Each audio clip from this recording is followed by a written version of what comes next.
So we're headed to a hot air balloon ride, we think. And so far everything's been late as expected, but it's still dark out. It's like, what time is it? 6 a.m. maybe? Yeah. So we had a van ride and now we have a boat ride, I guess. Like this guy was like, quickly, quickly, quickly. And all us honkies are on our way. So we'll see how this pans out.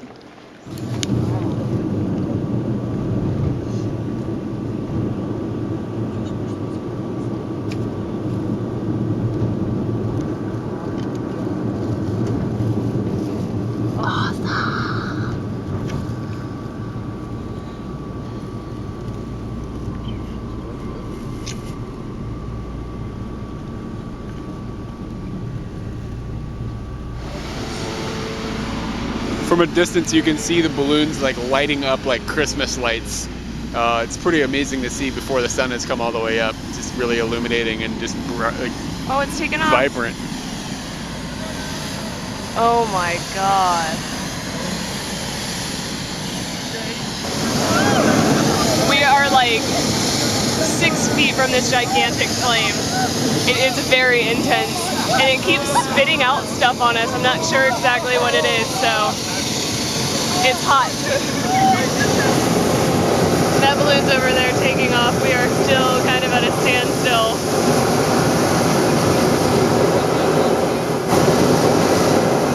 It's kind of crazy that this basket is going to be in the sky soon.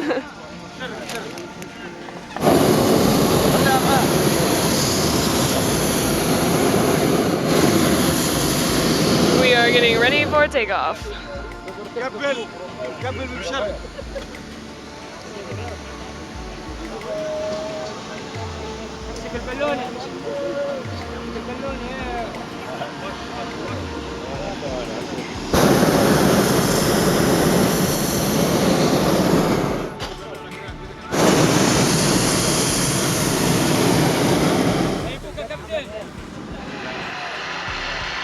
Pre-inflation tactics.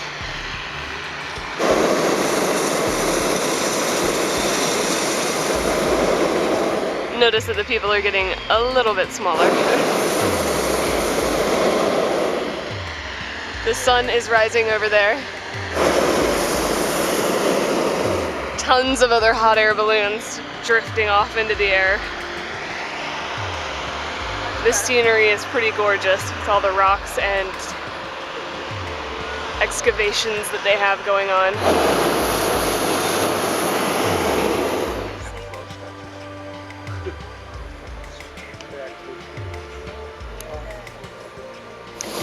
So this is where we started, and over here is the Valley of the Kings and the Valley of the Queens.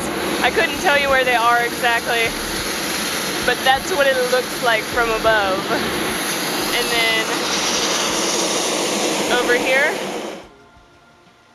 got really quiet. So the sunrise over the Nile. One of the strangest things we've noticed being up here is that some of the houses don't have roofs at all. You can just see straight into the house, and I mean... How are you standing out of the sun? Yeah, like sun can get in, rain if it ever happens can get in. Roofs are good. We've come down for a close graze across the vegetation here. It's really cool, having been, I think he said we were 2,500 feet, and now I guess we're a lot less than that, 1,000 or less. Very, very close to the farms here. Everybody looks like ants.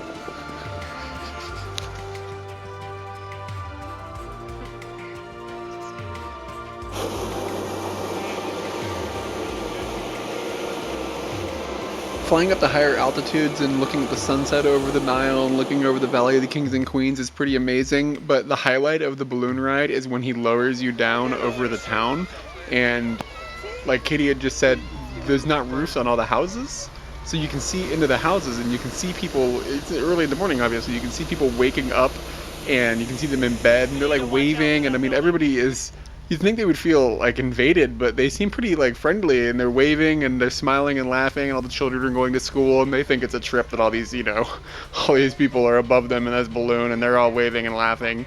And it's weird. And I specifically remember seeing a guy in bed, and he had a goat like at the foot of his bed. He was like waking up and waving at the balloon. I mean, what? What? It's really strange. Chickens.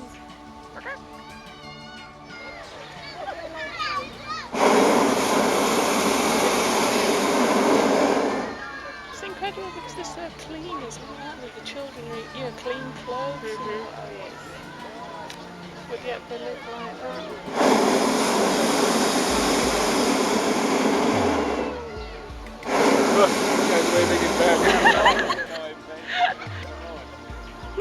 awesome. Wow. What a weird way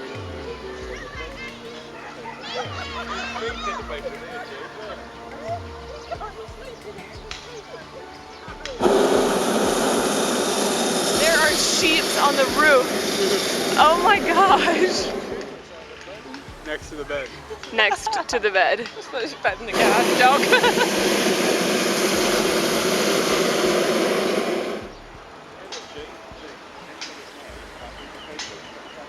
Wonder how much they charge for rent there.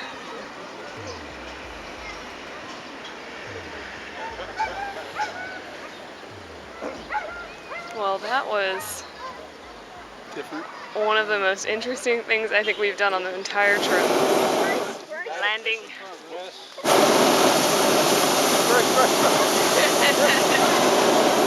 Side, heads down. We're going in. 4 feet from landing. 3 feet. 2 feet. Hey!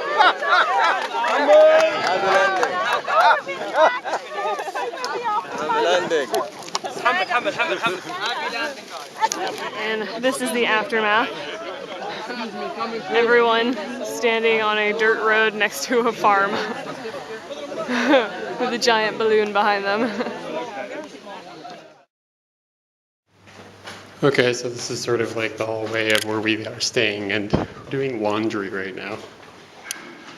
So let's get down there and I'll show you what's up. One of the things that's nice about traveling, no matter how long you travel or how many places you've been, you always find something new. It's like, okay. So this is the laundry. And we came down here and we had to get help because they pointed at this. And they were like, this is the laundry bot. We were like, all right. So she comes in and she gets this hose from over here, and she just fills this thing up with water, and then she fills this little pan with water, and then she looks at us like we're stupid, and she's like, put the clothes in it, and we were like, okay. So we put our, she put a lot of detergent, like 5 loads worth of detergent into this thing, and then we poured our clothes in, and then she plugged it in, and then she walked off, all the while talking on her cell phone. And we're not sure what the next step is. I'm sure rinsing is, and I'm sure this has something to do with it. But I've never in my life seen a washing machine that looked like a bucket. It's such a it's like R2D2 washing machine. It's like that she sees me just staring at it looking like a buffoon. Okay, so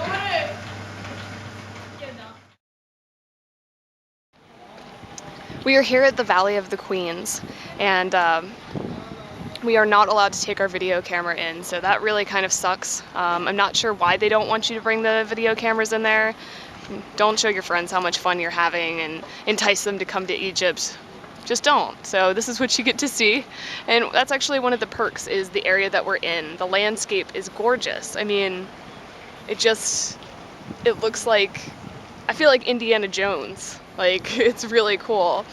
So the Valley of the Queens is a very touristed area, as you can see. Lots and lots of people. We've managed to actually get in there and get out with actually being in every tomb. You get to go into 3 tombs. We've been in them by ourselves at one point, so that was really nice. The tombs were brought to this location because of tomb robbers. They didn't want people to rob the tomb, so they basically made a secret location for the queens and the queen's family, like her children. The 3 tombs that you get to go into, one of them is of a queen, and you get to go in there. It's quite small, but it was really just for her. And the murals in there are painted, which that's a little strange because all the murals that are painted are, you get the feeling that they were painted like a couple years ago, as opposed to just left the way that they were thousands of years ago, so that you could see how they've actually aged. But regardless, I mean, they've kept up the same idea as what was on there, so you get to see what they were putting on there. It just looks a little more modern. You go into 2 other tombs that are of the children of Ramses II and Ramses III. And in one of the tombs, there's actually a fetus. Like, you can see like a child, like the bones of a fetus. It was really strange. You weren't expecting to just like, you don't see any mummies in there, you don't see anything else. This is the only thing they have on display, is the body of a fetus. So we weren't expecting that, but all in all, it was pretty interesting walking in and seeing like the narrow passageways and the little areas where they would put the mummies and stuff. We actually got to see the queen's coffin, which was pretty cool. It wasn't ornate like you would expect. It was very simple, but still somebody was dead in there and she was a queen, so it's kind of interesting. But we're off to the Valley of the Kings, and today we are walking. Hopefully somebody picks us up and gives us a ride, but I really doubt it. Once we left the Valley of the Queens, we chartered a quick taxi ride over to the Valley of the Kings. It's 1.5 kilometers, 2 kilometers away or something, and it's literally in a valley that you have to go through a visitor center to get through. To do so, you have to buy a ticket to get into the visitor center to get into the valley. You're also not allowed to take video or pictures there, so thus you're getting a video of my face instead of video of what we actually did. It's very similar to the Valley of the Queens. There's more tombs open and stuff, so you can go into more of these things, or so you think. And the hieroglyphics on the walls are, it's amazing. They're really vibrant, and it's like, whoa, that was there 3,000 years ago, and now I'm here looking at it. It's pretty crazy. It's cool to put yourself in that place. The thing that was kind of annoying is that when you buy your ticket, we didn't realize this right at first, but when you buy your ticket, you can only go into 3 of the tombs, and of which there's 10 or more that are possible to go into that are open. So we had like a list of things we wanted to go see, so we went in the first one that we came to, and then we came out and we saw a bunch of people going to one that we didn't have marked off, but we were like, oh, there's a bunch of people going in there, let's check it out. So we went in there, and then when we came out, we realized they've been marking our ticket every time that we go into a tomb. Why? So we started reading like the fine print on the ticket, and it was like, you can only go into 3 tombs. If you want to go into more tombs, buy another ticket, which was like $20 or something. So we were like, what? We thought we'd bought access to like all of them. We didn't realize you could only go in 3. So needless to say, we made the best of it, and we looked in our book and found the one that we like really, really wanted to go to, and it was kind of in the back corner. So we hiked up to the back and climbed this giant staircase. And you go, and from there you go into like a cave basically, and then you descend down into the tomb. And the tomb is 2 different levels with a staircase like inside of it. And it was huge, and there's like lots and lots of hieroglyphics. And there's not very many people up there because even though the rest of the area has got a lot of tourists up there, because it's such a hike and up all these stairs and stuff, it really weeds out a lot of people.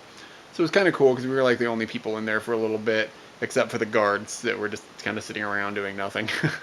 And after that, we went back down, and in the next video you'll see me complain about how we took a taxi ride and they tried to split us into 2 different taxis, and that didn't roll. But anyways, then we just went back down and took the taxi back down, got on a boat, crossed back over the Nile, and then went back into Luxor, and that was kind of the day. So we did the East Bank, I guess? West Bank. West Bank of Luxor today. And over here, touts are aggressive. So a couple of times it got to the point where I had to yell at people because they were either being looking to the point of physical aggressive towards Katie, or a minute ago they put her in a cab and tried to stuff me into a different cab. And I just have to explode to get them to understand that I'm not going to allow that. What are they going to do? They're going to just drive her where? So it's been kind of a emotionally roller coaster day in that aspect. Other than that, it was alright. It's really hot, but that's to be expected. You're in Egypt, of course. So we've had a pretty decent day, other than having to yell at the touts. What do you got? Strawberry yogurt drink. It's outstanding.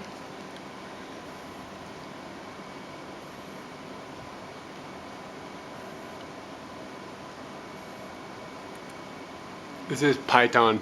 He's a jalopy, and we're gonna find out what's in here. You gotta be careful not to rip him, because he's awesome. You're gonna have to open him from the back.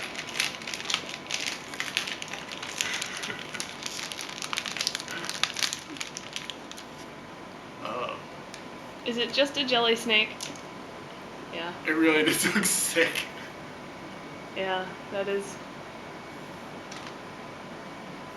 Is it good? I think it might have been a snake for real at one point. That's good news.